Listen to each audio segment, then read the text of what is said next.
Assalamualaikum warahmatullahi wabarakatuh. Waalaikumsalam warahmatullahi wabarakatuh. Alhamdulillah. Alhamdulillahilladzi nawwir qulubana binuri ma'rifati wal yakin wa adkhilna ma'al awliya'i wassolihin. Wassalatu wassalamu ala sayyidina Muhammadin wa ala alihi wa sahbihi rasulillahi ajma'in. Faqala Allah Ta'ala fil Qur'anil Karim, A'udzu billahi minasyaitonir rajim. Bismillahirrahmanirrahim. Sanurihim ayatina fil afaq wa fi anfusihim hatta yatabayyana lahum annahul haqq.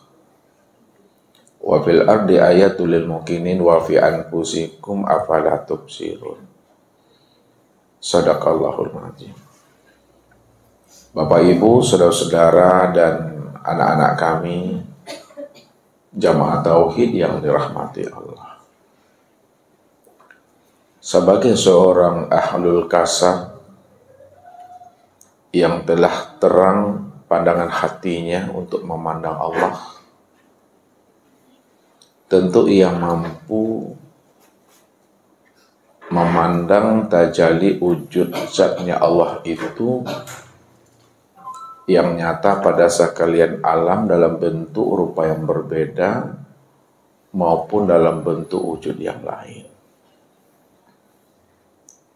Karena orang yang telah tajam pandangan hatinya, karena telah disinari oleh Allah dengan cahaya ilahi, cahaya rahasia dirinya ke dalam rahasia hakikat dirinya,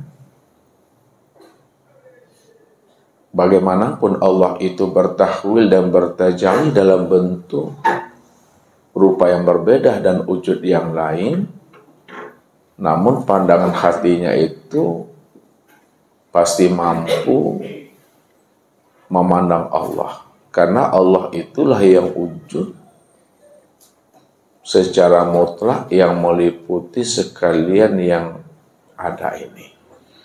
Disitulah Allah mengatakan ala innahu bikulli syai'in muhin, bahwa sesungguhnya Allah itu wujudnya itu meliputi sekalian alam ini. Kalaulah Allah itu wujudnya meliputi sekalian alam, itu artinya bahwa sekalian alam inilah bentuk dan rupa memandang wujud kezahiran akan dirinya. Begitulah sebenarnya orang-orang yang ahlil kasab itu memandang Allah itu dalam pandangan hatinya itu. Makanya Nabi mengatakan, man nazara ila syai'in ma lam yarallaha bihi fahuwa batil. Barang siapa yang bisa memandang, melihat kepada sesuatu, lalu dia tidak mampu memandang dan melihat Allah yang wujud dan nyata pada sesuatu itu, maka itulah yang dikatakan pandangan yang batal. Pandangan yang batal itu, Bapak Ibu, pandangan yang tidak berfaedah, yang tidak beribadah. Pandangan yang tidak bernilai ibadah itu yang dikatakan pandangan yang berdosa. Kenapa? Pandangan yang batil itu pandang yang berdosa. Karena dia tidak mampu memandang Allah itu secara mutlak yang wujud, nyata, terang, dan jelas pada segala yang ada ini. Makanya jikalaulah seorang hamba tidak mampu dia memandang dan menyaksikan Allah dalam kehidupan ini, berarti dia telah menyandingkan Allah itu dengan sesuatu. Padahal yang namanya sesuatu itu selain Allah itu tidak pernah ada. Apakah ada alam selain Allah? Sedangkan alam selain Allah itu nggak ada. Sesuatu selain Allah juga tidak ada.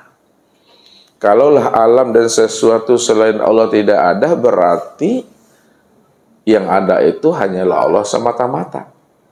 Kalau Allah cuma yang ada semata-mata, maka pandanglah Allah itu pada segala yang wujud ini, pada segala yang ada ini. Walaupun sebutannya namanya adalah alam, walaupun sebutannya namanya sesuatu, namun segala sesuatu dan alam itu tiada lain adalah nyatanya akan wujud dirinya juga. Nah, ini yang dikatakan makna laisa kamislihi syai'un itu. Nah, laisa kamislihi syai'un itu dia tidak seperti yang seperti dia. Ya. Maknanya bagaimana kita akan menyandingkan Allah dengan sesuatu, sedangkan sesuatu itu tak pernah ada. Bagaimana mungkin pula kita akan menyandingkan Allah namanya dengan alam, sedangkan alam selain Allah juga enggak ada. Jadi maksudnya, janganlah engkau sandingkan diriku itu dengan sesuatu, ya, karena yang ada itu hanya aku semata-mata. Kalau Allah cuma yang wujud semata-mata, maka tidak ada pembanding daripada diri Allah itu. Ya. Kenapa tidak ada pembanding diri Allah? Karena dia cuma yang wujud, dia cuma yang ada. Maka segala sesuatu yang kita sebut itu kenyataan daripada wujud dirinya yang tunggal, yang semata-mata ada. Makanya jikalaulah Allah itu wujud yang tunggal, yang dirinya ada semata-mata, maka tidak boleh kita menyanding-nyandingkan dengan sesuatu yang tidak ada. Karena yang ada itu hanya Allah semata-mata. Ini yang mesti kita pahami. Sehingga apa? Sehingga Allah yang kita imani itu, Allah yang kita yakini itu betul-betul wujudnya itu terang, nyata dan jelas. Selalu Ustaz sampaikan, kalaulah mata ini mampu memandang yang nyata, mata ini mampu memandang yang jelas, maka Allah itu lebih nyata dan lebih jelas lagi dibanding apa yang dilihat oleh mata. Kalaulah mic ini nyata dan jelas, maka Allah itu lebih nyata dan lebih jelas lagi dibandingkan dengan nyata dan jelasnya mic itu. Walaupun namanya cahaya sinar matahari itu terang, namun cahayanya Allah, terangnya Allah itu lebih nyata dan lebih terang lagi dibandingkan dengan cahaya sinarnya matahari itu. Walaupun cahaya Allah itu lebih terang, melebihi sinar cahaya matahari, namun cahaya Allah itu tidak menyilaukan pandangan mata zahir dan tidak pula menyilaukan pandangan mata hati kita. Karena segala yang wujud, segala yang terang, segala yang nyata, itulah kenyataan daripada wujud dirinya sendiri. Kenapa wujud dirinya sendiri? Karena dia yang katakan namanya diri yang awal. Wal awalu, dialah diri yang awal. Ya. Kalaulah dia adalah diri yang awal, maka awalnya Allah itu qiyamuhu binafsihi. Berdiri ia dengan sendirinya. Disitulah letaknya Allah itu wajibal wujud, wajib ada. Ya. Kenapa wajib ada? Ya. Karena sebelum adanya segala yang ada, sebelum adanya segala yang wujud, maka dia yang lebih dahulu ada dan wujud, dan segala yang ada dan segala yang wujud ini. Maka adanya itu, wujudnya itu, wujud dengan sendirinya. Jadi bukan diwujudkan, bukan diadakan, baru dia ada. Ya, jadi wujudnya Allah itu bukan karena adanya alam, wujudnya Allah itu bukan karena adanya diri kita. Karena Allah itu tak pernah bersandar kepada alam dan tak pernah pula bersandar kepada diri kita. Sebaliknya, Allah itulah bukti wujudnya alam. Allah itulah bukti wujudnya akan diri kita ini. Kalaulah Allah itu bukti adanya alam, Allah itu bukti adanya diri kita, maka alam dan diri kita inilah yang dikatakan tajalli untuk memandang wujud keesaan dirinya. Itu pandangannya. Ini yang mesti kita suhudkan ke dalam hati kita. Makanya Nabi menjelaskan Zahirun Rabbi fi batni abdi. Nyatanya Allah itu, wujudnya Allah itu adalah dalam pandangan hati kita ini. Jadi memandang Allah itu dengan pandangan hati. Kalau kita sudah bisa memandang Allah itu dengan pandangan hati, pandangan batin, ya, maka yang batin itu dizohirkan dia. Dan yang zohir dibatinkan kembali. Kalaulah yang batin dizohirkan dan yang zohir dibatinkan, pandang satu wujudnya. Hanya Allah lah di situ yang berdiri qiyamuhu binafsi itu. Tidak ada wujud yang lain di sana. Maka ketika itu diri bapak telah karam. Diri bapak ibu itu sudah fana namanya. Kalaulah diri bapak ibu itu telah fana dan telah karam, maka kefanaan dan kekaraman diri bapak ibu itulah yang akan menzahirkan namanya baqa billah. Itulah orang yang berkekal. Ya, berkekalan wujudnya itu ke dalam wujudnya Allah. Berkekalan zat dirinya itu ke dalam zat dirinya Allah. Berkekalan sifat dirinya itu ke dalam sifatnya Allah. Dan berkekalan pula namanya asma dan af'al dirinya itu di dalam asma dan af'alnya Allah. Itu yang dikatakan gaib bertemu gaib namanya. Zat bertemu zat. Batin bertemu batin, rasa bertemu rasa. Kalau udah bertemu, gaib dengan gaib, rasa dengan rasa, zat dengan zat. Ketika itu, diri bapak ibu itu udah tiada. Ini yang dikatakan, diri yang tiada itu yang memunculkan namanya kesadaran Allah. Ya. Tapi bagaimana mungkin muncul namanya kesadaran Allah pada diri kalau kita itu tak sadar terhadap diri kita? Sadar terhadap diri itu maksudnya sadarilah bahwa diri kita ini tiada berwujud dan tiada bersifat. Ya. Akui diri kita ini bahwa diri kita ini tak ada. Akui diri kita ini bahwa diri kita ini tiada bersifat. Makanya dikatakan oleh Allah, bila engkau adalah engkau, maka engkau tak kenal aku. Bila engkau merasa diri engkau itu ada, pasti engkau tidak akan pernah mengenal aku, karena yang sebenar ada itu ya aku. Bila engkau merasa diri engkau itu melihat dan mendengar, pasti engkau tidak akan pernah mengenal aku. Karena yang sebenarnya melihat dan mendengar itu ya aku. Bila engkau merasa diri engkau itu yang berkalam, yang berilmu, berkudrat dan biirodat, serta hayat, pasti engkau tak mengenal akan aku, karena yang berkalam itu aku. Yang berilmu itu aku, yang kudrat dan iradat serta hayat itu adalah aku, kata Allah. Namun apabila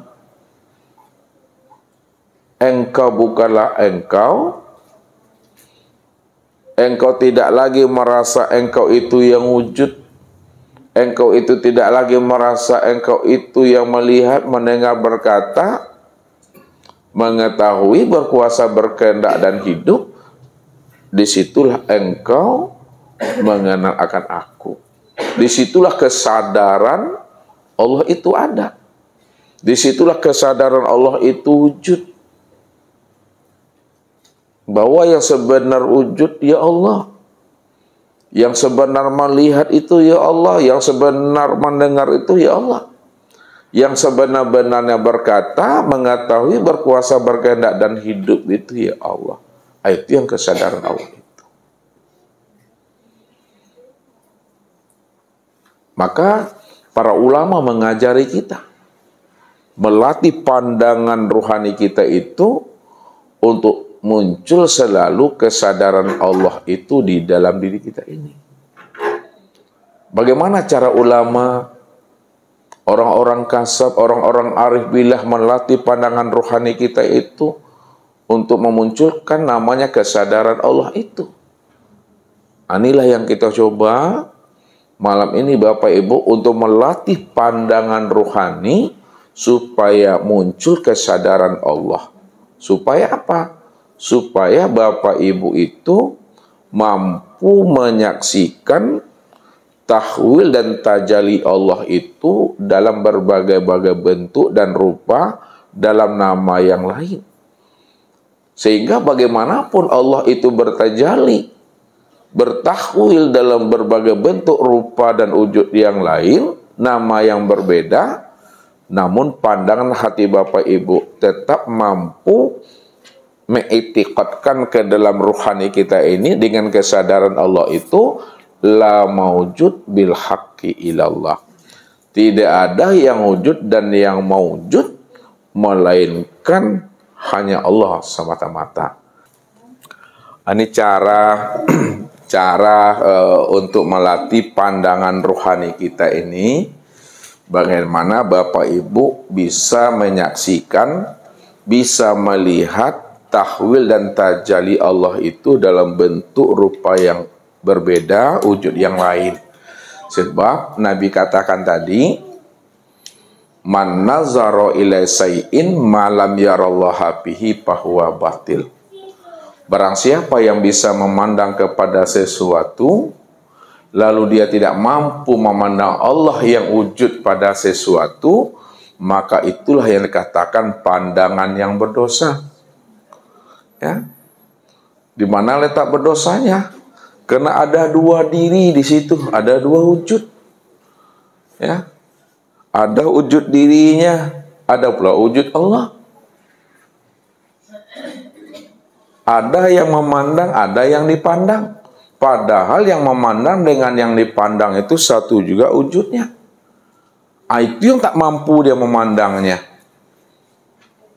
Nah, jadi kalau tak mampu dia memandang wujud Allah yang nyata itu, sempurna nyatanya pada diri kita ini, maka itu yang dikatakan oleh Nabi, wujuduka zanbun. Adanya dirimu itu adalah dosa. Itu yang dikatakan namanya najis batin itu. Jadi najis batin itu nggak pernah bisa dibersihkan dengan 7 samudra, 7 lautan. Najis batin itu baru bisa bersih apabila Bapak Ibu itu telah betul-betul mati. Kapan matinya? Ketika telah muncul namanya kesadaran Allah itu. Tapi kalau belum muncul kesadaran Allah, itu masih dalam keadaan najis namanya. Masih dalam keadaan berdosa tuh.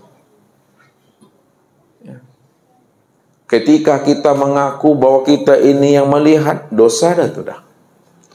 Ketika kita mengaku bahwa kita ini yang mendengar, itu dosa. Ketika kita mengaku kita ini yang berkata, itu dosa. Ketika kita mengaku kita ini yang melangkah, kita ini yang memegang, kita ini yang bergerak, itu yang dosa itu. Jadi keakuan yang ada pada diri kita itu yang mesti dibunuh. Kalau itu belum mati, berapa umur kita ini di dunia nanti diberi Allah jatah? 50 tahun Allah beri kita jatah hidup di dunia. 50.000 tahun, 50 tahun itu kita berdosa. 60 tahun kita diberi Allah jatah hidup di dunia, 60 tahun itulah kita berdosa. Jadi kalau kita sudah berdosa karena keakuan diri kita, maka disitulah Allah katakan orang yang berdosa karena dia menyandingkan dirinya dengan aku, wa quduhan nasu wal hijarah wa iddas lil kafirin. Maka aku jadikanlah dirinya itu menjadi bahan bakar api neraka itu. Karena bahan bakar neraka itu dua cuma Bapak Ibu dalam ayat itu, yaitu apa? Manusia dengan batu. Ya. Saking panasnya api neraka itu karena dipenuhi oleh manusia dan batu, sehingga api neraka itu warnanya apa, Bu? Merah, siga, kuning, coklat, putih, abu-abu, hitam Mbak Abu, hitam pekat, hitam pakai, nah, itu hitam pakai itu saking hangitnya itu Bapak Ibu, ya, bukan hangit loh, hangit. Itu tuh. Jadi janganlah kita jadikan diri kita ini menjadi bahan bakar neraka itu. Bagaimana supaya diri kita ini tidak menjadi bahan bakarnya neraka? Maka kenalilah diri kita ini. Keluar Bapak Ibu dari diri Bapak Ibu sendiri. Jangan merasa diri Bapak Ibu itu lagi yang merasa berbuat. Jangan diri Bapak Ibu itu lagi merasa diri Bapak Ibu itu yang memandang dan mendengar berkata. Sadarilah sesadar-sadarnya bahwa diri kita itu di hadapan Allah la haula wala quwata illa billah itu. Jadi mulai malam ini, mulai detik ini, diri Bapak Ibu itu sudah mati untuk selama-lamanya. Jadi dijoleh, ya, kuburkanlah diri ini malam ini untuk selama-lamanya. Ya, jangan ada sebesar zarah pengakuan itu di dalam diri kita. Kalau kita ingin selamat. Ya, kita hidup ini kan mencari selamat Bapak Ibu. Ya. Nah, siapa yang bisa selamat itu? Yang bisa selamat itu kata Allah, innal muttaqina fi maqamin amin. Orang-orang yang bertakwa, orang-orang yang patuh, orang-orang yang mau mengakui bahwa dirinya itu tidak ada, yang ada itu hanya Allah. Diakuinya Allah itu yang wujud, diakuinya Allah itu yang hayat, diakuinya Allah itu yang sama basar, kalam ilmu kuda irodat. Itulah orang yang berada pada makom yang aman itu. Makom aman ya makom selamat. Itu yang disebut namanya dengan Islam itu. Ya.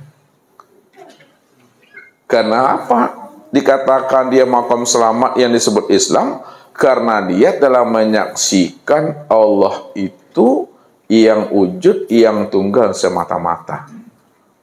Wujud dan tunggalnya Allah itu bikulli syai'in muhit ahatta bin nas.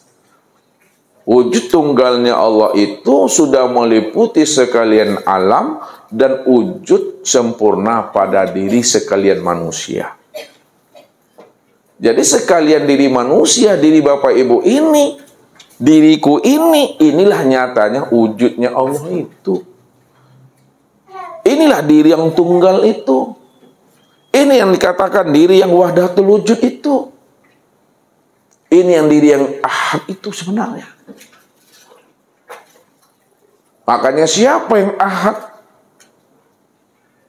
Siapa yang tunggal? Siapa yang wahdatul wujud? Ya aku, kata Allah. Makanya begitu Allah itu berkata kepada kita ini, Inna rabbaka ahatta binnas. Aku ini sudah wujud pada dirimu. Aku yang meliputi dirimu. Dirimu itu adalah wujud nyatanya aku. Wa bi anfusikum afala tubsirun. Pikirkan itu, kata Allah. Jadi yang wujud itu aku. Kalau aku ini yang wujud, maka dirimu itu itulah bukti. Dirimu itu itulah tajalli kenyataan akan diri aku. Aku ini yang dirimu, dirimu itulah sebenarnya nyatanya aku. Nah, pandangan itu yang mesti diputus dalam pandangan hati Bapak Ibu. Nah, bagaimana cara memutuskannya? Nah, nih jalannya Bapak Ibu. Yang pertama, suhudul wahdah bil kasrah. Yang kedua, suhudul kasrah bil wahdah. Dan yang ketiga, suhudul wahdah bil wahdah. Nah, yang pertama Bapak Ibu, suhudul wahda fil kasrah. Itu artinya pandang yang satu pada yang banyak. Apa maksudnya pandang yang satu pada yang banyak? Siapa yang satu, siapa yang banyak? Nah, lihat. Yang satu ini itu adalah Allah. Sedangkan yang banyak ini adalah alam. Pandang yang satu tampak yang banyak, itu maknanya bahwa Allah itulah yang wujud, ya. Allah itulah yang wujud. Wujudnya itu betul-betul nyata pada sekalian alam ini. Allah itulah yang tunggal, Allah itulah yang esa. Tunggal dan esanya Allah itu betul-betul nyata pada segala yang ada ini. Dalam bentuk rupa yang berbeda, wujud yang lain. Kesimpulannya, Allah itulah yang wujud nyata, terang dan jelas pada segala sesuatu. Ini pandangannya.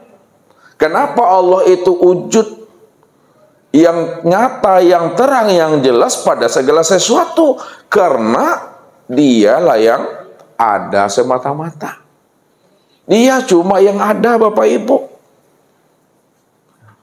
Makanya sebelum adanya alam, sebelum adanya segala sesuatu, lebih dalam kita lagi masuk, sebelum adanya sorga, neraka, aras, kursi, dan mahfuz itu, siapa yang ada sebelum adanya yang ada ini? Siapa Bapak Ibu? Allah yang maha ada. Jadi yang maha ada, yang bernama Allah itu yang lebih dahulu ada, sebelum adanya segala sesuatu ini. Kalau dia cuma yang ada, dan dia yang lebih dahulu ada sebelum adanya segala sesuatu ini, maka segala sesuatu yang ada ini, inilah cermin, inilah tajalli untuk memandang akan kewujudan dirinya. Itu hati itu memandangnya. Yang dikatakan suhudul wahda bil kasrah. Pandang Allah pada segala yang banyak, bahwa Allah itulah yang wujud meliputi akan segala sesuatu. Kalau Allah yang wujud pada segala sesuatu, ya, maka adakah segala sesuatu itu selain Allah? Tidak ada. Tidak ada sesuatu itu selain Allah. Kenapa tidak ada sesuatu itu selain Allah, Bapak Ibu? Karena cuma Dia yang ada. Kalau dia cuma yang ada, itulah maknanya Allah katakan kepada kita ini bahwa Allah itu laisa kamislihi syai'un. Ini dia itu, ya, dia itu, dirinya itu tidak serupa dengan sesuatu. Bagaimana kita akan menyandingkan Allah dengan sesuatu pada segala sesuatu itu tidak pernah ada. Jadi maksudnya jangan kamu sandingkan aku dengan sesuatu, sesuatu itu tak pernah ada. Kenapa sesuatu itu tak pernah ada?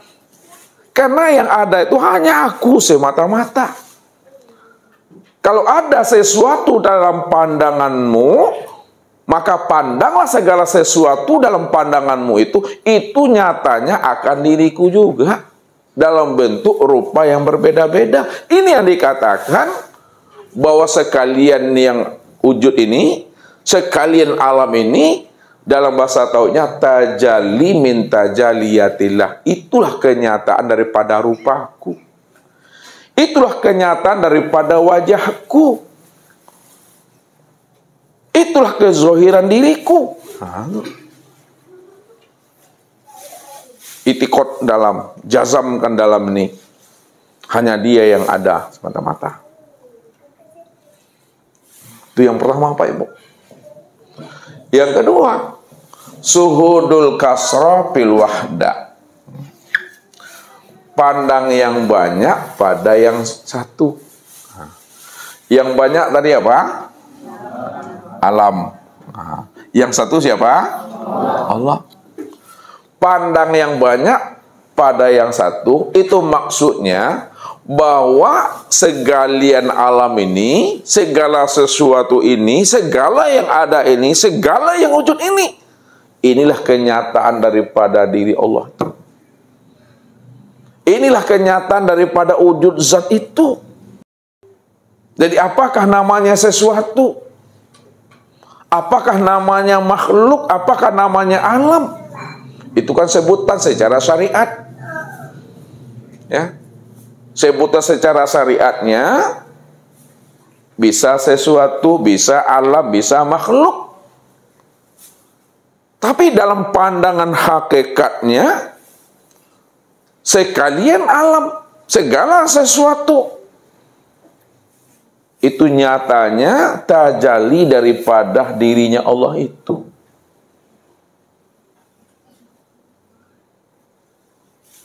Kalaulah segala sesuatu itu adalah kenyataan tajalli daripada diri Allah, maka disitulah hubungan, ya, hubungan kita dengan Allah, hubungan Allah dengan kita jauh yang tiada berantara, dekat yang tiada bersentuhan. Di mana letak pahamnya itu jauh yang tiada berantara, dekat yang tiada bersentuhan? Ini jauh, tapi tak berantara dia. Dia dekat, tidak pula bersentuhan. Jauh yang tiada berantara, dekat yang tiada bersentuhan itu maksudnya hanya diri Allah semata-mata yang ada. Kalau diri Allah cuma semata-mata yang ada, maka disitulah dirinya Allah itu tidak dibatasi oleh tempat, ruang, dan waktu. Dia tidak dimakan masa. Dia sendiri. Kalau dia sendiri tentu dia tidak berjarak. Kalau dia sendiri tentu dia tidak bersentuhan. Dia tunggal cuma. Dia cuma yang ada. Hanya Allah semata-mata yang ada. Di situ letaknya. Jauh yang tiada berantara, dekat yang tiada bersentuhan. Karena dirinya cuma yang ada. Tentu dia tidak berjarak dia. Karena dia tunggal. Dia ahad. Maka pandanglah segala yang ada ini, pandanglah segala yang wujud ini, pandanglah segala sesuatu ini, itulah nyatanya aku. Pandang sini lagi, nyatanya aku. Itu yang dikatakan Zohir dan Robi fi batni abdi itu.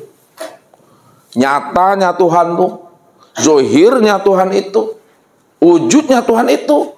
Betul-betul wujud nyata itu betul-betul nyata dan wujud dalam pandang hati ini. Kapan hati itu baru mampu memandang Allah itu wujud dan nyata? Apabila hati kita ini tidak ada lagi musang di dalamnya. Nah, tahu musang? Nah, musang di dalam hatiku, musang apa nama tu? Yang bakaki berapa tu? Ah, kaki ampe, kaki dua. Kaki dua. Mana yang dikatakan musang yang berkaki dua di dalam diri manusia itu, Pak Andre? Yang mana yang keakuan diri itu? Sombong. Tuh dia tuh musang tuh. Ya, ujub, takbur, sombong, sok-sok, onge, gibah, namimah, sok rancak, sok ganteng, sok lebay, itu musang tuh. Ya. Jadi kalau itu telah hilang, itu telah hapus, tak ada lagi musang di dalam diri itu, ujub, takbur, dengki, insya Allah hati ini mampu memandang Allah, bahwa Allah itulah yang wujud dan yang nyata pada segala yang ada ini. Makanya kata Nabi, hati Bapak Ibu ini, apa kata Rasul? Al-qalbu kamislil mir'ah man nazara fihi tajalla rabbahu. Hatinya Bapak Ibu itu taubahnya sama seperti cermin. Sama seperti kaca. Apabila hati kita itu sudah betul-betul seperti cermin, seperti kaca, man nazara fihi tajalla rabbahu. Siapa yang memandang ke dalam hatinya itu betul-betul nyata Allah itu. Betul-betul wujud Allah itu. Betul-betul terang Allah itu. Kalau hati ini sudah seperti cermin. Cerminnya terang. Cerminnya bersih. Cerminnya tidak ada namanya debu, noda itu. Baru dia mampu memandang bahwa Allah itu yang wujud. Allah itu cuma yang ada. Tapi kalau hati kita ini berdebu, hati kita ini banyak karatannya, kotorannya. Bagaimanapun Allah itu mengatakan dan menjelaskan bahwa dirinya cuma yang wujud, dirinya cuma yang tunggal. Diri yang wujud dan diri yang tunggal itu nyata, zahir. Amat sangat dekat. Hati yang terhijab, hati yang kotor, hati yang berdebu, balunau waswawaknya Bapak Ibu, takkan pernah mampu dia memandang wujud nyata dan zahirnya Allah itu pada dirinya itu. Kenapa? Karena hatinya itu berdebu. Fi qulubihim maradun. Hati yang sakit tidak akan pernah bisa memandang akan kewujudan aku itu, walaupun aku itu betul-betul nyatanya aku itu dekat pada dirinya. Tak bisa, Tuhan. Tapi hati yang bersihlah yang bisa memahami. Hati yang bersihlah yang bisa menyadari bahwa segala yang ada, segala yang wujud pada dirinya, di luar dirinya, diisbatkannya itulah wujud dirinya Allah itu. Itu artinya kalau udah putus pandangan Bapak Ibu, jangan ditolak, jangan diingkari bahwa Allah itulah yang dirinya Ibu, yang dirinya Ibu itu yang wujudnya Allah itu. Jangan ditolak itu. Ditolak tuh maksudnya tahu tuh? Jangan diingkari. Betul-betul yakin, kita yakin itu betul-betul isbat. Wallahu nafsiyun wa ana nafsau wujudahu. Allah itu yang diriku. Dan diriku ini yang nyatanya wujud dirinya. Itu yang tak boleh ditolak itu. Kalau kita tolak keyakinan itu, sudah sama kita menalak Tuhan namanya. Dan ditalak Tuhan itu dengan talak 1000. Nak lo talak 3, udah talak 1000. Nah, ini suhudul kasrofil wahdah. Pandang yang banyak pada yang satu, bahwa segala yang banyak inilah wujud nyatanya diri Allah itu. Yang ketiga, Bapak Ibu, syuhudul wahdah bil wahdah. Pandang yang satu pada yang satu. Karena Allah cuma yang tunggal, Allah cuma yang esa, Allah cuma yang wujud, Allah cuma yang ada. Itu artinya pandang Allah, maka yang nampak juga Allah. Pandang Allah yang nampak Allah, pandang dirinya yang nampak juga dirinya. Kenapa pandang Allah tampak Allah, pandang dirinya yang tampak juga dirinya? Karena yang memandang dengan yang dipandang hakikatnya satu. Yang memandang dengan yang dipandang hakikatnya satu. Itu yang dikatakan az-zatu was-sifatu wahid. Zat dan sifat itu esa tunggal dia. Kemana maknanya kalau kita pahami ini? Az-zatu was-sifatu wahid. Pandang dirinya yang tampak juga wujud dirinya. Lihat, pandang dirinya yang zat. Namanya Allah. Nah, pandang zat, maka nampak sifat. Sifat itu namanya Muhammad. Pandang Allah tampak Muhammad. Pandang Muhammad tampak Allah. Pandang zat tampak sifat. Pandang sifat tampak zat. Kenapa? Karena yang dikatakan sifat itu adalah zat yang disifati. Kalaulah yang dikatakan sifat itu adalah zat yang disifati, maka sebenar-benarnya sifat itu itulah zat yang sesungguhnya. Pandang Allah nampak Muhammad. Karena Muhammad itu kenyataan daripada Allah. Kalaulah Muhammad itu kenyataan Allah, maka Muhammad itulah sebenar-benarnya yang Allah itu. Muhammad itu zahirku, aku batinnya. Maksudnya Tuhan. Diri bapak ibu nih, nah ini kata Tuhan, ini Muhammad nih. Muhammad tuh. Diri bapak ibu ini tu zahirku, aku batinnya. Itu esa, satu dia. Kalau itu esa dan satu, maka dialah yang menilik dan memandang akan dirinya sendiri. Itu yang dikatakan syuhudul wahdah bil wahdah. Pandang yang satu tampak yang satu. Pandang dirinya yang tampak juga dirinya. Pandang Allah yang tampak juga dirinya Allah. Ilmunya bahwa Allah lah yang memandang dan menilik akan dirinya sendiri dengan dirinya.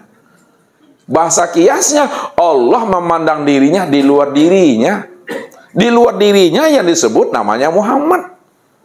Muhammad itulah cermin untuk memandang diriku. Kalaulah Muhammad itu cermin untuk memandang diriku, maka aku yang bercermin untuk memandang akan rupa diriku sendiri. Mana yang Muhammad itu? Mana yang cermin itu? Inilah yang katakan Muhammad. Inilah yang dikatakan namanya cermin. Muhammad ini, cermin ini untuk memandang akan wajahku, diriku, rupaku. Disitulah rahasianya Allah yang menyaksikan, Allah yang memandang, Allah yang melihat akan dirinya sendiri. Tidak ada siapa-siapa di sana. Itu yang makna tunggal itu. Jadi makna tunggal itu jangan dibilang ada dua wujud. Nah, itu yang salahnya nanti. Dua wujud menjadi satu wujud, dua titik lalu dipatrikan menjadi satu titik. Itu bahasa ya untuk menjelaskan bahwa sebenar-benarnya yang wujud itu hanya Dia. Ya. Ini yang Ustaz selalu katakan, dua yang tiada bercerai, dua yang tiada berpisah. Kenyataan bahagian. Nah, contohnya, ini lagi, coba contoh. Ini gelas Bapak Ibu, gelas kita isi air. Setelah gelas ini diisi air, lalu kita ambil pula gelas yang kecil. Gelas kosong Bapak Ibu, ya. Kemudian kita tuangkan air yang ada di dalam gelas ini, kita tuangkan separuh ke dalam gelas yang kecil. Pertanyaannya, ya, samakah ya air yang ada di sini gelas yang kecil dengan air yang ada di gelas yang besar nih? Sama. Kenapa sama Bapak Ibu? Kenapa sama air yang di dalam gelas yang kecil ini sama dengan air yang ada dalam gelas ini? Karena asalnya satu. Asalnya satu, asalnya sama. Kalau asalnya satu, asalnya sama, maka air yang ada di dalam gelas yang kecil ini apa namanya bagi air yang ada di dalam gelas yang besar nih? Coba Ibu lihat dulu. Air yang ada dalam gelas yang kecil ini apa namanya bagi air yang ada di dalam gelas yang besar nih? Ini. Kalau memang sama, kan asalnya sama tadi nih. Ya. Kalau memang sama asalnya, lalu air yang ada di gelas yang kecil ini apa namanya bagi air yang ada di dalam gelas yang besar nih?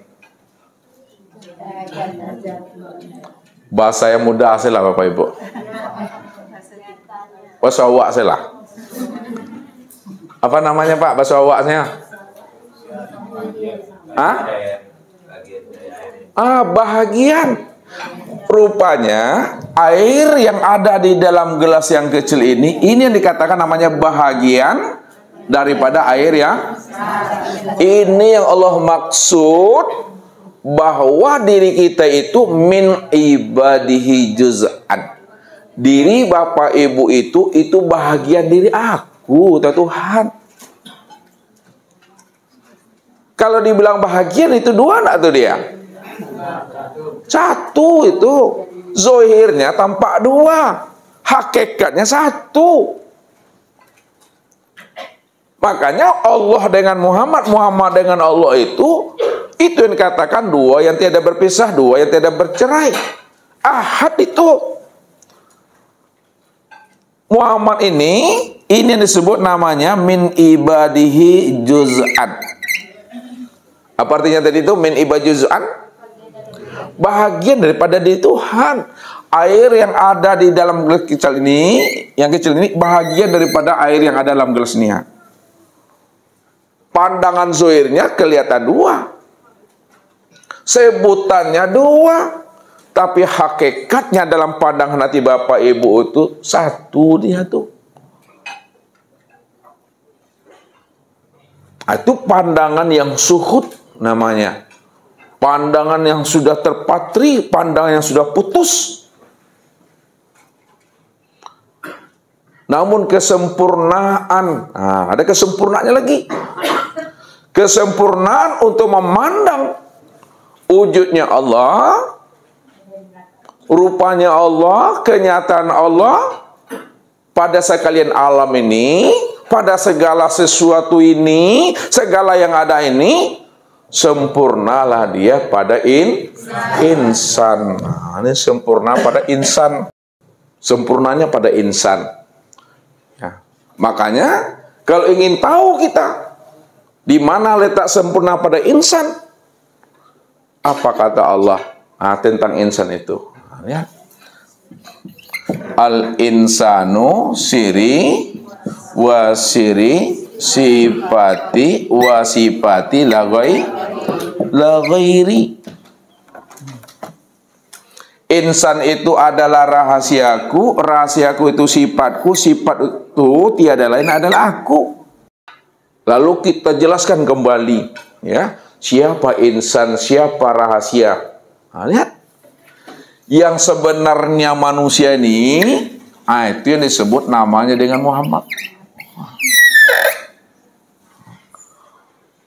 Yang dikatakan manusia itu adalah Muhammad tuh. Yang dikatakan insan itu Muhammad. Nah, siapa yang dikatakan rahasia? Yang dikatakan rahasia itu adalah sifat dunia. Yang dikatakan rahasia itu sifat. Yang dikatakan Muhammad itu adalah sifat. Tuhan yang mutar di atas. Yang dikatakan insan itu Muhammad. Yang dikatakan rahasia itu sifat. Nah, kita pandang sini, siapa yang dikatakan Muhammad, yang disebut Muhammad itu adalah sifat. Siapa yang dikatakan sifat? Lihat, yang dikatakan sifat itu adalah zat. Yang dikatakan sifat itu adalah zat. Kenapa yang dikatakan sifat itu adalah zat? Karena sifat itu kenyataan zat. Kalaulah sifat itu kenyataan zat, maka sifat itulah sebenar-benarnya zat itu. Kalaulah sebenarnya sifat itu adalah zat, siapa yang sebenar zat itu? Yang sebenar zat itu adalah Allah.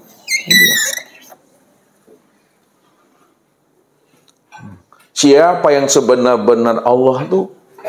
Yang sebenar-benar Allah itu ya akunya la ghairi. Yang sebenar Allah itu ya aku.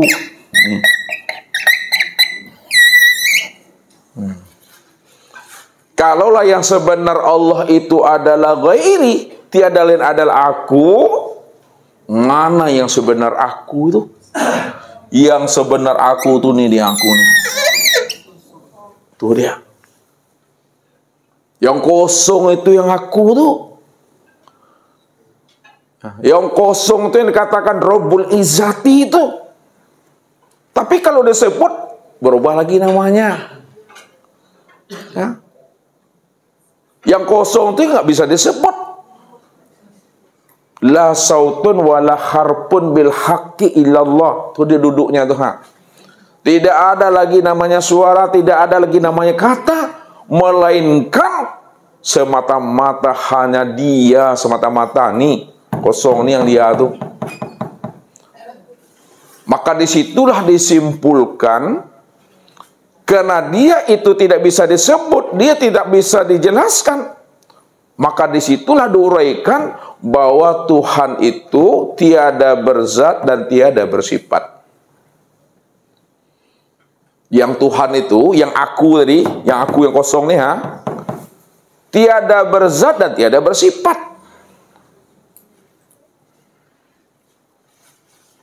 Kalau disebut dia berzat dan disebut dia bersifat, itu juga wujud dirinya. Namun sebenarnya dia tiada bersifat dan dia tiada berzat. Nah, kalau tiada bersifat dan tiada berzat, itu apa namanya? Nih. Paham itu? Ustaz Apus tuh? Gak bisa disebut, gak bisa lagi diceritakan. Nah, itu yang Tuhan tuh. Nih.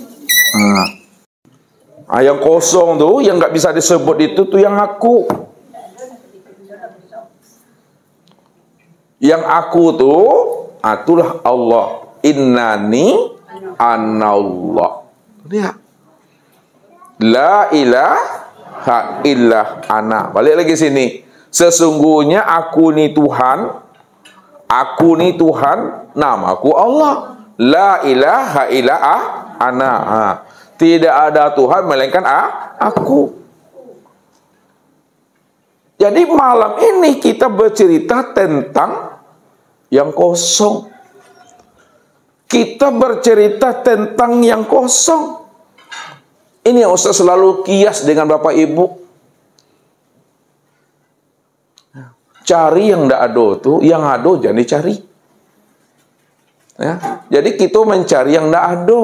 Yang ada tuh tinggal pakai sih, ya. Jadi kita bercerita, kita mengaji yang kosong.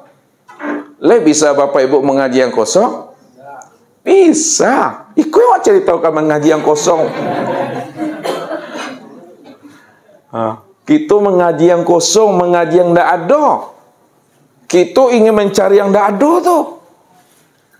Untuk mencari yang kosong, mengaji yang tidak ada tadi, butuh namanya mursyid, butuh namanya guru. Apa lu cara tuh mencari yang tidak ada lah, jalin tidak ada cari juga. Yang tidak ada tuh yang sebenarnya ada. Makanya cari yang tidak ada tuh sampai dapetnya. Kalau lah dapet, ada rupanya. Contoh ini. Lihat Bapak Ibu. Ini kalau nggak dicontohkan nggak payah lo nyawa mah. Ya. Ini 2 tempat. Tapi yang Ustadz suruh Bapak Ibu pandang, jangan yang pandang nih ya. Yang ini pandang. Ini ada airnya nih. Tuh, lihat dulu. Kalau nggak ada kok dilapkan wajah. Kalau basah berarti adonya tuh. Ini ada air nih kan? Lihat, ini ada. Ya, lihat tanggung Ustadz nih ha. Yang kidawa. Nggak tahu kida, yang kiri lah. Lihat nih. Pertanyaannya, air yang ada di dalam ini, ada atau tidak lagi? Tidak ada. Ada atau tidak? Tidak ada. Ada atau tidak? Tidak. Kosong. Tidak ada ya. Kalaulah air yang di dalam ini tidak ada, karena ada disalin dan dibuangkan ke sini. Pertanyaan yang kedua, kosongnya ada atau tidak? Kosongnya ada atau tidak? Itu yang sebenarnya. Yang kosong kok ada. Nih. Paham nih? Makanya Ustaz bilang tadi, kita mencari yang kosong. Kita mencari yang tiada. Yang kosong, yang tiada inilah wujud yang sebenar ada. Kenapa wujud yang sebenar ada? Karena sebelum air ini dituangkan ke sini, di mana tadi? Ini ke sini tadi nih, ini kan ada nih tadi nih. Tuang dalam nih. Udah disalin pindah dia. Ada airnya atau tidak? Kosongnya ada atau tidak? Ada. Makanya kita bercerita tentang yang kosong. Kita mencari yang kosong karena yang kosong itu yang sebenar ada. Siapa yang sebenar ada itu? Yang sebenar ada itu yang maha ada tadi. Yang kosongnya maha ada. Ini contoh aja Bapak Ibu. Kias untuk mendekatkan pemahaman kita. Makanya kita bercerita tentang diri yang kosong. Bercerita tentang diri yang tidak ada. Supaya apa? Supaya kita betul-betul paham kita yang sebenarnya. Siapa si akmal diri itu? Siapa si jati diri itu? Si jati diri, si akmal diri, inilah yang kalaulah yang kosong itu si akmal diri, yang kosong itu si jati diri, yang kosong itu yang sebenar-benar diri. Mana wujud yang kosong tuh? Mana wujud yang kosong tuh Bapak Ibu? Wujud yang kosong itu, itulah yang disebut namanya dengan insan. Dia. Insan inilah wujud yang kosong tuh. Siapa insan? Muhammad. Siapa Muhammad? Sifat. Siapa sifat? Siapa zat? Siapa Allah? Siapa aku? Sudah. Nggak, yuk paham Rabab sih nggak nyampe lah itu mah. Tuh habis tuh. Duduklah di situ makomnya Bapak Ibu. Kalau dah duduk makom Bapak Ibu di situ, maka bertubuhkan Allah lah kita Bapak Ibu. Tuh, kok gampang Bapak Ibu memahami mah? Bertubuhkan Allah. Kenapa bertubuhkan Allah? Karena kan dia cuma yang ada. Innani anallah la ilaha illa ana. Aku ini Tuhan, namaku Allah. Tak ada Tuhan melainkan yang Tuhan itu aku. Tapi ketika Ustadz mengatakan kepada Bapak Ibu bertubuhkan Allah, bukan Bapak Ibu, Tuhan. Ini hati-hati nih Mbak. Ya, hati-hati bahasa Ustadz ini bahasa hakikat. Berkias dia. Makanya kita mencari Tuhan, mengenal Tuhan, bukan ingin jadi Tuhan. Tuh pahami dulu. Kita belajar ilmu ma'rifat bukan ingin ngaku-ngaku Tuhan. Tapi belajar ilmu ma'rifat, belajar ilmu tauhid untuk mengenal dan memahami Allah cuma yang ada. Allah cuma yang wujud. Jadi pada saat Ustaz mengatakan, ketika kita telah menemui diri yang seamal diri, diri sejati diri, tiada lain adalah Allah. Itu yang kosong tuh. Maka bertubuhkan Allah lah Bapak Ibu. Bukan berarti Bapak Ibu jadi Tuhan. Jadi tak ada bahasa pengakuan di situ. Ini bahasa rasanya. Jadi ambil hikmahnya, ambil iktibarnya di balik kata Ustaz ini. Apa hikmahnya? Apa iktibarnya? Apa pelajaran yang bisa Bapak Ibu tangkap dari setiap kalam Ustadz ini? Kalam Ustadz ini mengajarkan kepada Bapak Ibu, memberitahukan kepada Bapak Ibu, hanya Allah cuma yang ada. Allah cuma yang wujud. Jadi kalau Allah cuma yang wujud, Allah cuma yang ada, maka selain dirinya nggak pernah ada. Jadi kata-kata ini hanyalah untuk menghantarkan kepada pemahaman terhadap apa yang kita maksud. Inilah yang diungkapkan oleh para ulama itu. Ma yahruju baina syafatain ilal isyarati wal iktibar. Apa yang keluar daripada lisan nih hanya menunjukkan isyarat saja, iktibar saja. Tapi ambillah maknanya, ambil patinya, ambil sarinya di balik kata-kata ini. Kata Ustadz ini ingin mengeluarkan makna isi yang sebenarnya, yang tersimpan dan yang tersirat di dalam rahasia di Ustadz nih. Itu yang Ustadz keluarkan. Ustadz ingin mengeluarkan mutiara yang ada dalam diri Ustadz. Pahami bahasa Ustadz itu. Jangan hanya sebatas mendengar, tapi pahamilah makna di balik kata yang kita dengar itu. Tentu yang tahu maksud yang sebenarnya di balik kata yang Ustadz sampaikan itu, yang tahu itu Bapak Ibu atau Ustadz. Ketika Ustadz mengeluarkan kata itu tadi, yang sebenar tahu terhadap maksud dari apa yang Ustadz sampaikan itu Bapak Ibu yang sebenar tahu atau Ustadz? Ustadz yang sebenar tahu. Kalau Ustadz yang sebenar tahu, maka Ustadz menghantarkan kepada Bapak Ibu itu bagaimana maksud yang sebenarnya yang Ustadz maksudkan. Makanya kalau Bapak Ibu tak tahu, jangan sok tahu, tanya sama Ustadz. Karena Ustadz yang tahu. Kan jale. Ya. Kita ini tidak boleh dusta di antara kita. Ya. Mesti paham, tanya sama Ustadz. Tak boleh dianalisa itu. Karena Ustadz yang menyampaikan kalam ini, Ustadz yang menghantarkan ilmu ini, maka tanyalah kepada Ustadz apa yang Bapak Ibu maksudkan itu. Benar nggak Ustadz? Ini maksud yang sebenarnya yang Ustadz maksudkan itu. Kalau iya baru good. Nggak boleh dianalisa sesuai dengan selera kita masing-masing, berbahaya Bapak Ibu. Ya. Sampaikan sama Ustadz, benar atau Ustadz? Nah, sekarang anggap saya paham dulu, walaupun nggak paham, anggap saya paham dulu. Kau tanya sama Ustadz. Ya. Kalau nggak jawab, jangan pulang dulu. Itu memahami Bapak Ibu. Ya, kembali di sini menghantarkannya. Jadi kaji kita ini udah di ujung nih, udah di penghabisan tuh. Ya. Jadi pahami, sadari itu. Sehingga apa? Betul-betul tak terlihat lagi akan keakuan diri kita. Kalau tak terlihat lagi akan keakuan diri kita, maka disitulah munculnya kesadaran Allah. Tuh, kesadaran Allah. Bukan kesadaran kita terhadap Allah. Allah itu yang dah sadar bahwa dia cuma yang ada. Kalau diturunkan dia ke dalam bahasa syariatnya, itulah dia, insan tuh sadar dia bahwa yang ada tuh hanya Allah. Itu disebut kesadaran Allah. Tapi kalau kita udah pahami makna hakikatnya, Allah itu yang sadar sesadar-sadarnya, innani anallah la ilaha illa ana.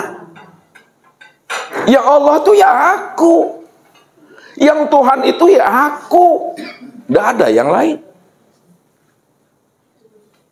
Itu maksudnya tuh.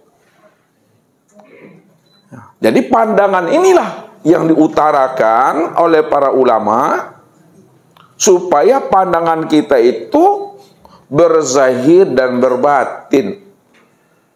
Sudah paham kita pandangan kita ini berzahir dan berbatin, pandangan zohir dibatinkan, pandangan batin dizohirkan, pandang satu wujudnya. Nah, ini kesimpulan ya. Pandangan zohir dibatinkan, pandangan batin dizohirkan, pandang satu Nah, ini kesini perginya, pandang satu wujudnya. Rupanya yang memandang dengan yang dipandang satu juga orangnya. Tuh dia. Ya. Yang memandang dengan yang dipandang dengan yang memandang satu juga orangnya. Hah? Mana orangnya yang memandang, mana orangnya yang dipandang? Kalau memang satu, itu dia. Dia memandang dirinya di luar dirinya. Ini kayak Ustadz memandang Pak Haji ini ya. Ini diri yang satu. Itu juga dirinya yang satu juga. Ini ya dari Allah, bagi Allah, untuk Allah. Itu maksudnya tuh. Dari Allah, bagi Allah, untuk Allah. Tak ada dari hamba untuk Allah. Tak ada dari Allah untuk hamba. Dari Allah, bagi Allah, dan untuk Allah. Itu yang pandangan yang satu. Itu maksudnya. Kalau sebutannya sesuai dah makom tingkatannya. Ya, Bapak Ibu menyebut Allah itu dalam tingkatan yang bagaimana memahaminya. Ini udah berulang-ulang kaji ini. Ya, ini lihat. Ustaz ulangi lagi. Ya. Kalau digunakan bahasa syariat, ini bahasa syariat kata Ustaz. Nah, kalau digunakan bahasa syariat, siapa diri Bapak Ibu ini sebutannya? Hamba. Itu dia. Hamba apa? Hamba. Nah, sampai-sampai ngaji itu. Hamba dunia banyaknya. Hamba? Hamba Allah tuh. Itu bahasa syariat. Kalau bahasa torikatnya, siapa diri Bapak Ibu nih? Apa? Cermin? Cermin Allah. Kalau bahasa hakikatnya diri Bapak Ibu itu apa? Wujudullah atau wujud Allah? Atau nyatanya Allah? Nyatanya Allah. Kalau diri Bapak Ibu ini disebut dengan bahasa ma'rifat, tiada lain, tiada lain Allah. Kalau dah tiada lain Allah, siapa sebenarnya? Ya Allah. Itu dia. Jadi hamba Allah dalam bahasa syariatnya, cermin Allah dalam bahasa torikatnya. Cermin Allah dalam bahasa torikatnya, wujud Allah dalam bahasa hakikatnya. Wujud Allah dalam bahasa hakikatnya, tiada lain Allah bahasa ma'rifatnya. Tiada lain itu, ya Allah itu maksudnya. Cuma kata itu tidak boleh disebut lagi di situ. Kalaupun disebut, hanya untuk menghantarkan paham, supaya Bapak Ibu mengerti bahwa Allah cuma yang ada. Allah cuma yang wujud. Kalau Allah cuma yang ada, Allah cuma yang wujud, maka disitulah dikatakan man arafallah fahuwallah. Man arafallah fahuwallah. Siapa yang telah mengenal Allah, Allah yang wujud, Allah yang tunggal, maka Yang wujud dan tunggal itulah Allah. Nah, siapa yang sudah kenal bahwa yang wujud dan yang tunggal itu adalah Allah, man arafallah kalla lisanahu. Siapa yang telah mengenal Allah, Allah itu yang wujud, Allah itu yang tunggal, kalla lisanahu. Kelu lidahnya, kelu lisannya. Kelu lisan itu kata yang tiada terkatakan.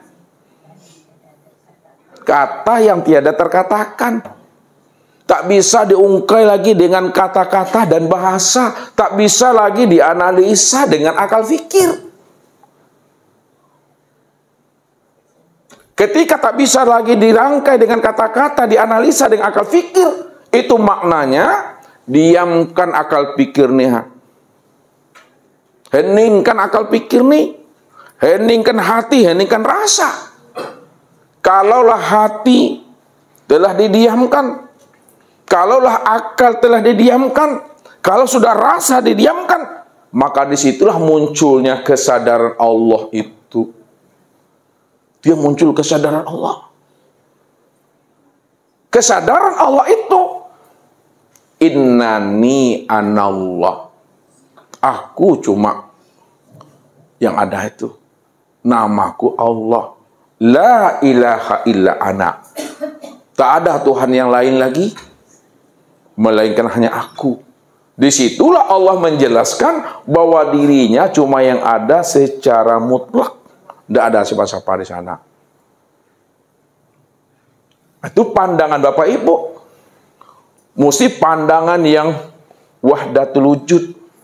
Pandangan yang wahdatul wujud itu pandangan yang muwahhid. Pandangan yang muwahhid itu, kata Ustadz, kok bulenya lah bisa digolongkan, picak lah bisa dilayangkan tuh mah. Ala jale itu Bapak Ibu. Hah? Ala jale. Ala bajumpu yang enggak yang foto yang kosong tuh. Udah berjumpa nak dengan yang kosong tuh. Udah bertemu nak dengan yang kosong tuh. Udah bersuara dengan yang dicari itu. Kalau udah, sadaqallahul azim. Assalamualaikum warahmatullahi wabarakatuh.